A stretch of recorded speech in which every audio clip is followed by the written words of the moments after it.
ଏବେ ଆପଣ ଗୋଟେ ଜିନିଷ ଲକ୍ଷ୍ୟ କରୁଥିବେ, ଯଦି ଆପଣଙ୍କ ପାଖେ ବାଇକ୍ ବା କାର୍ ଅଛି ତ ଆପଣ ପେଟ୍ରୋଲ ପମ୍ପକୁ ଯାଉଥିବେ। ଆଗରୁ ଆପଣଙ୍କୁ ଯୋଉ ମାନେ ପିଓର ପେଟ୍ରୋଲ ମିଳୁଥିଲା ସେଇ 100 ଟଙ୍କାରେ ସେଇ ସେମ୍ ସେମ୍ ରେଟ୍‌ରେ, କିନ୍ତୁ ଏବେ ଆଉ ସେ ମାନେ ପିଓର ପେଟ୍ରୋଲ ଆପଣଙ୍କୁ ମିଳୁନି। ସେଥିରେ ଗୋଟେ ଜିନିଷ ମିଶା ଯାଉଛି, ଆଉ ସେଇଟା ହଉଛି କଣ ଜାଣିଛନ୍ତି? ସେଇଟା ଇଥାନଲ। ଏବଂ ସେଇଟା କଣ କରୁଛି ନା ଆପଣଙ୍କ ଗାଡିର ଇଞ୍ଜିନକୁ ମାନେ ଧୀରେ ଧୀରେ ତା ଆୟୁଷ କମ କରିଦଉଛି, ମାନେ ତାକୁ ନଷ୍ଟ କରିବାରେ ଲାଗିଛି। ଏବଂ ଭାରତ ସରକାର ଏବେ ପେଟ୍ରୋଲରେ 20% ଇଥାନଲ ମିଶେଇବା ପୁରା ବାଧ୍ୟତାମୂଳକ କରିସାରିଲେଣି, ଯାହାକୁ ଆମେ E20 ଫ୍ୟୁଲ ବି କହୁ। ଦେଖିଥିବେ ନୂଆ ନୂଆ ଗାଡି କିଣିଲା ବେଳେ ସେଥିରେ E20 ର ଗୋଟେ ଷ୍ଟିକର ଲାଗିଥିବ, କି ପେଟ୍ରୋଲ ପମ୍ପ ମାନଙ୍କରେ ବି E20 ର ଷ୍ଟିକର ମାନ ସବୁ ଲାଗିଥାଏ ପେଟ୍ରୋଲ ପମ୍ପ ଗୁଡାକରେ। ସରକାରକୁ ଆଣିବା ପଛର କାରଣ ହେଉଛି, ସରକାରଙ୍କ କହିବା କଥା ହେଉଛି ଯେ ଏହା ଦ୍ୱାରା ପ୍ରଦୂଷଣ କମିବ ଏବଂ ଦେଶର ପଇସାଟା ଦେଶରେ ହିଁ ରହିବ।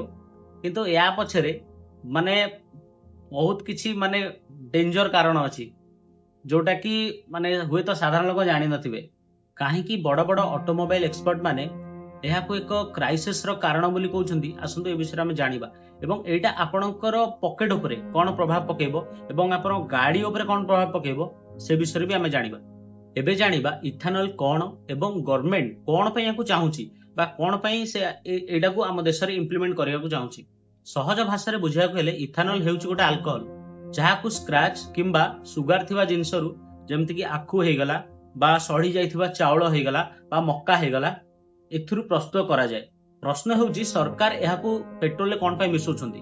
ଏହା ପଛରେ ମୁଖ୍ୟତଃ ଦୁଇଟି ବଡ କାରଣ ଅଛି। ଭାରତ ନିଜର ଆବଶ୍ୟକତାର ପ୍ରାୟ 85% ପେଟ୍ରୋଲ ବା କ୍ରୁଡ ଅଏଲ ସେ ଆଣିଥାଏ କୋଉଠୁ? ନା ବିଦେଶରୁ ଆଣିଥାଏ, ଯେମିତିକି ରୁଷିଆ ହେଇଗଲା, ୟୁଏଇ ହେଇଗଲା, ଏମାନଙ୍କଠୁ ଆଣିଥାଏ। ସରକାରଙ୍କ କହିବା ହିସାବରେ ଯଦି 20% ଇଥାନଲ ଯୋଉଟା କି ଆମ ଦେଶରେ ମିଳୁଛି ସେଟା ଆମେ ପେଟ୍ରୋଲରେ ମିଶେଇ ଦବା, ମିଶେଇକି ଲୋକମାନଙ୍କୁ ବିକିବା ବା ଲୋକମାନଙ୍କ ପାଖକୁ ପହଞ୍ଚେଇ ଦବା, ତାହେଲେ ମାନେ ଆମ ଦେଶର 20% ପଇସା ବା କିଛି ମାତ୍ରା ପଇସା ଆମରି ଦେଶରେ ହିଁ ରହିଯିବ, ବାହାର ଦେଶକୁ ଦବାକୁ ପଡିବନି। ଏବଂ ଆଉ ଗୋଟେ କାରଣ ହେଉଛି, ଏହା ଦ୍ୱାରା ଆମର ଯୋଉ ଆଖୁ ଚାଷ କରୁଥିବା ଚାଷୀ ମାନେ ସେମାନେ ମାନେ କିଛି ମାତ୍ରାରେ ଉପକୃତ ହେବେ ଏବଂ ତାଙ୍କର ବି କିଛି ଲାଭ ବାହାରିବ। ଶୁଣିବାକୁ ତ ଏଇଟା ଗୋଟେ ବହୁତ ବଢିଆ ପ୍ରୋଜେକ୍ଟ ଲାଗୁଛି, କିନ୍ତୁ ଆ ପଛରେ ବହୁତ ବଡ ଡାର୍କ ସିକ୍ରେଟ ବି ଅଛି। ଏବେ 3 ନମ୍ବର ପଏଣ୍ଟ, ଇଞ୍ଜିନ ଡ୍ୟାମେଜ ଆଉ ପକେଟ ଉପରେ ଏହାର ପ୍ରଭାବ କଣ ପଡିବ ସେ ବିଷୟରେ ଏବେ ଜାଣିବା। ସବୁଠାରୁ ବଡ ସମସ୍ୟା ହେଉଛି ଇଥାନଲର ଗୋଟେ ପ୍ରକୃତି ଅଛି, ସେ ସବୁବେଳେ କଣ କରେ ନା ବାୟୁମଣ୍ଡଳରୁ ମଏଶ୍ଚର ବା ପାଣି ନିଜ ଆଡକୁ ଶୋଷିଥାଏ ବା ନିଜ ଆଡକୁ ଟାଣିଥାଏ। ଯଦି ଆପଣଙ୍କ ଗାଡି ପୁରୁଣା, ଅର୍ଥାତ୍ 2023 ରୁ 2024 ଆଠୁ ପୁରୁଣା, ତ ସେଇଟା କେବଳ ଆଉ କେବଳ ପିଓର ପେଟ୍ରୋଲ ପାଇଁ ହିଁ ତିଆରି ହେଇଥିଲା। ଆଉ ସେଥିରେ ଇଥାନଲ ପକେଇବା ଅର୍ଥ ହେଉଛି ଗାଡି ଇଞ୍ଜିନକୁ ମାନେ ମୃତ୍ୟୁ ମୁଖକୁ ପେଲିବା ସହିତ ସମାନ। ଏବଂ ଯେତେବେଳେ ଆପଣ ସେଥିରେ E20 ପେଟ୍ରୋଲ ପକାଉଛନ୍ତି, ସେ ଇଞ୍ଜିନରେ କଣ କରେ ନା ବାୟୁମଣ୍ଡଳରୁ ପାଣି ଟାଣିକି ଇଞ୍ଜିନରେ ଆପଣଙ୍କୁ ଜମେଇ ଦିଏ। ଏବଂ ଏହା ଦ୍ୱାରା କଣ ହୁଏ ନା ଆପଣଙ୍କର ଫ୍ୟୁଲ ଟ୍ୟାଙ୍କ, ଆପଣଙ୍କର ରବର ପାଇପ ଏବଂ ପିଷ୍ଟନରେ କଳଙ୍କି ଲାଗିଯାଏ ଏବଂ ଇଞ୍ଜିନ ପୁରା ଡେଡ୍ ହୋଇଯାଏ। କେବଳ ସେତିକି ନୁହେଁ, ଇଥାନଲର ଶକ୍ତି ପେଟ୍ରୋଲ ଠାରୁ କମ ଥାଏ। ଏହାର ମାନେ ହେଉଛି E20 ବ୍ୟବହାର କଲେ ଆପଣଙ୍କ ଗାଡିର ମାଇଲେଜ 5 ରୁ 8% ପ୍ରାୟ କମିଯାଏ। ଅର୍ଥାତ୍ ଆପଣ ପଇସା ତ ଦଉଛନ୍ତି ପେଟ୍ରୋଲର, ଦେଖନ୍ତୁ ପ୍ରଥମ କଥା ଏଠି ରେଟ୍ ବି ଆପଣଙ୍କର କମିଲାନି। ଯଦି 20% ଇଥାନଲ ମିଶୁଛି ତ ରେଟ୍ ବି କମିବା ଦରକାର, ରେଟ୍ କମିଲାନି। ତାପରେ ଆପଣ ବି ଭାବନ୍ତୁ, ଗୋଟେ ସାଧାରଣ ଲୋକ ଯିଏକି ଯେ କଣ 5 ଟଙ୍କା 10 ଟଙ୍କା ରେଟ୍ କମେଇକି ତା ଇଞ୍ଜିନଟାକୁ ନିଜର ବର୍ବାଦ କରିବାକୁ ଚାହିଁବ କି? କେବେ ଚାହିଁବନି। ମାନେ ଆପଣଙ୍କ ପକେଟକୁ ଦୋହରା ମାର ପଡୁଛି। ପ୍ରଥମ କଥା ଆପଣଙ୍କର ଇଞ୍ଜିନ ଡ୍ୟାମେଜ ହେଲା, ଦ୍ୱିତୀୟ ଜିନିଷ ହଉଛି ଆପଣଙ୍କର ମାନେ ରେଟ୍ ବି ସେମ ରହିଲା, ରେଟ୍ ବି କିଛି କମିଲାନି।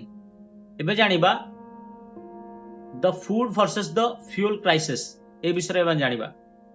ନା କଣ ନା ପେଟ୍ରୋଲ ବନାମ ଖାଦ୍ୟର ସଙ୍କଟ, ମାନେ ଖାଦ୍ୟ ସଙ୍କଟ କେମିତି ଆପରେ ଆସିବ ସେ ବିଷୟରେ ବି ଜାଣିବା।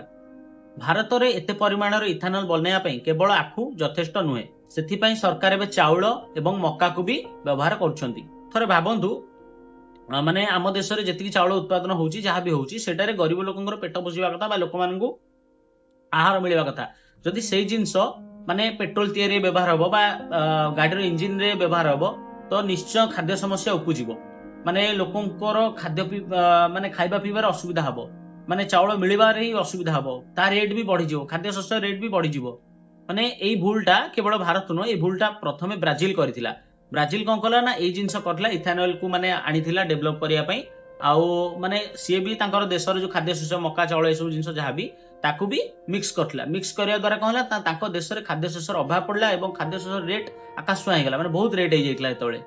आम सरकार ताकू देखि शिखिबो कोन किंतु आम छाड़ कोन कहबी देखंतु जदि माने इंटरनेशनली कहबा गले तो इथेनॉल ब्लेंडिंग जोटा होउची सेटा देश पई भलो कम पई भलो ना हमर बहुत गुडे पैसा देश रे रहि जिवो एटा होउची फास्ट जिंस किंतु माने सरकार एथि प्रति भी ध्यान देवा दरकार जो साधारण नागरिक अछन जो माने गाड़ी किणुछंती बा जो माने कार किणुछंती जो माने यातायात पई जे 2000 टका ईएमआई बा 3000 टका ईएमआई करी जे गाड़ी किणुची तार जदि इंजिन ऊपर माने प्रेशर पड़ला तो इंजिन तो काम करिया 10-12 हजार लगी सामान्य गोटे स्प्लेंडर चिंता करंतु किंतु से विषय रे सरकार भाबुनी सरकार कहूची जे हमर तेल किछि रहि गेले पैसाटा एट रहि जिवो एटो साधारण लोकंको पेट ऊपर जो माटा पड़िबो ता कथा किए बुझिबो तापरे आ गोटे भी जिंस जदि भी एबे भी को भाई माने गाड़ी किणुछंती बा कार कोन किणुछंती तो भाई देखो फ्लेक्स फ्यूल गोटे अछि ताकू देखि किण आ E20 कंपैटिबिलिटी ताकू देखि कि किण किणिया द्वारा ही तम माने गाड़ी तमर ये सेफ रहइबो किंतु नहले जदि तमे ए जिंस न देखिलो बा पुराना ई किणलो कि कोन कलो भाई हरियाणा हवाटा थय आउ तमु भाई के बंचै परिबेनी सिंपल जिंस सरकार शुणिबनी भाई सीधा कथा कोन पई ना एथरे आउ जणे भी हमर केंद्र रे मंत्री अछंती तांका ना नै परिबेनी हला तांकर इथेनॉल कंपनी अछि तांकर दीटा पो तांकर कंपनी भी अछि इथेनॉल कंपनी आउ मु भाई ट्रेडिंग करे स्टॉक मार्केट भी ट्रेडिंग करे मु कोन पई कहूची ना तांकर कंपनी ना होची सियान एंटरप्राइजेस ना एमती कोन नाटा मु 2023-24 रे मु देखिथिली 23 रे बोधे 2022-23 रे मु देखिथिली तांकर स्टॉक रो रेट थिला भाई माने स्टॉक एक्सचेंज जो कंपनी टा लिस्टेड हुए तांकर गोटे माने रेट आसे जे आमे जो ट्रेड करू जोटा को नेकी 35 टका थिला भाई 35-40 टका थिला 2025 रे तार रेट तमे सुनियो पागल होई जिवो 3600 40 टका रु 3600 माने केते परसेंट रो ग्रोथ एबे सेटा अछि तमे सर्च मारी कि देखि परिबो स्टॉक माने एनएससी रे हो कि ग्रो रे हो कि एंजल वन रे हो वेबसाइट थ्रू जाई तमे देखि परिबो एबे तार रेट अछि 1600 माने एठी डेवलपमेंट कार होउची देशर हैला ना तांकर हैला